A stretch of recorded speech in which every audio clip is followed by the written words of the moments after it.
So for a while now, I have been laying out my thoughts on Block Party, whether it be its pacing, my statistics, or any other miscellaneous info like leaderboards or power-ups. And speaking of miscellaneous information, I'm gonna have to learn how to make a resource pack on Bedrock, which I'm sure is only around 50 times harder and is gonna cost money. Prove me wrong, Microsoft.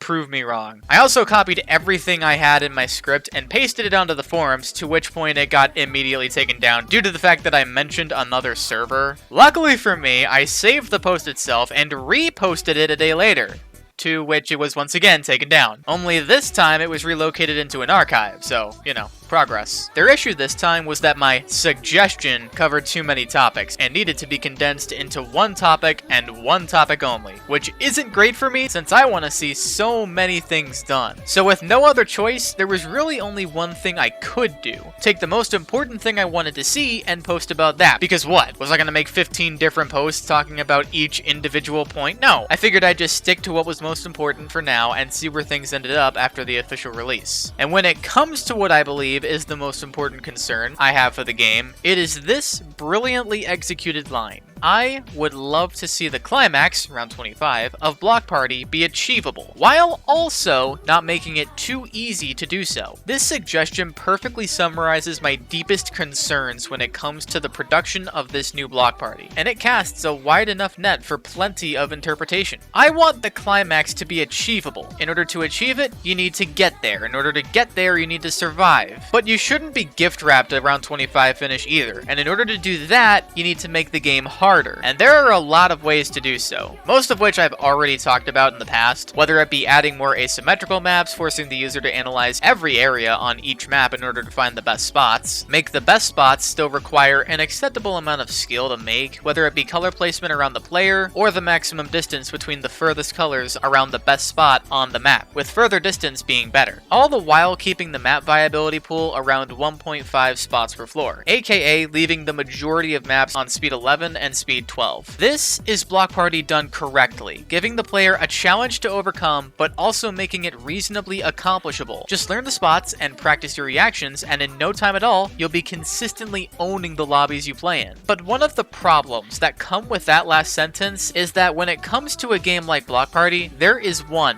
undeniable quality a lot of maps have that prevents skill from being the only factor that separates two people: luck. If you run into a map that is speed 11 or lower, there will always be a chance that the run will straight up end right then and there. You might know the best spots and have good reactions, but this one problem negates everything you have control over. So with that in mind, you might think that just removing all maps at speed 11 or below and just having speed 12 maps all the time is the way to go. But funny enough, that is where I have to disagree. After all, introducing a luck factor does technically make maps harder to analyze, since now you will have to learn multiple different spots depending on what speed you're currently on. But when it comes to this thought process, we come across two diverging paths: luck factors done right and luck factors done wrong. After all, if you're going to have a luck factor in your game, you want it to be at an acceptable level, and you also want it to be an extremely distant second to the most important factor in any game really: skill. Throughout each generation of Block Party, there have been examples of luck being done both right and wrong. For example, some of you might recall my favorite saying: if the best spot on any map is missing more than 2 colors, it should not exist at all. Well, this just so happens to be the very thing that separates luck being done right and wrong. For example, the first edition of Block Party will go ahead and call Block Party done mostly right, with a few noteworthy exceptions. It didn't dominate the game, but it also could be better. I know this because of the 67 maps it has, only 16 of them, 23.88% to be precise, have more than 2 colors missing on the best spots. Next up is Block Party version 2.0 with a grand total of 22 maps. I know, staggering, right? And of those 22 maps,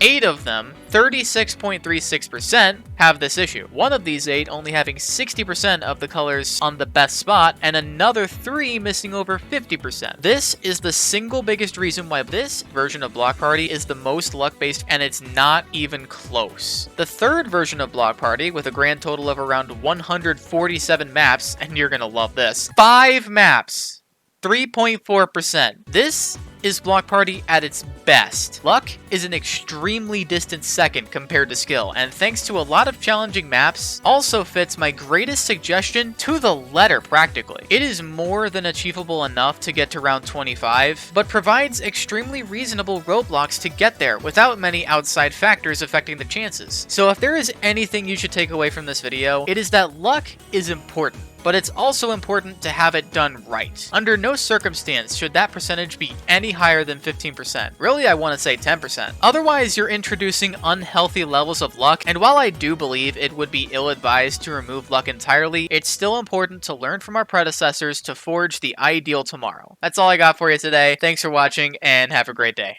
Later, peoples.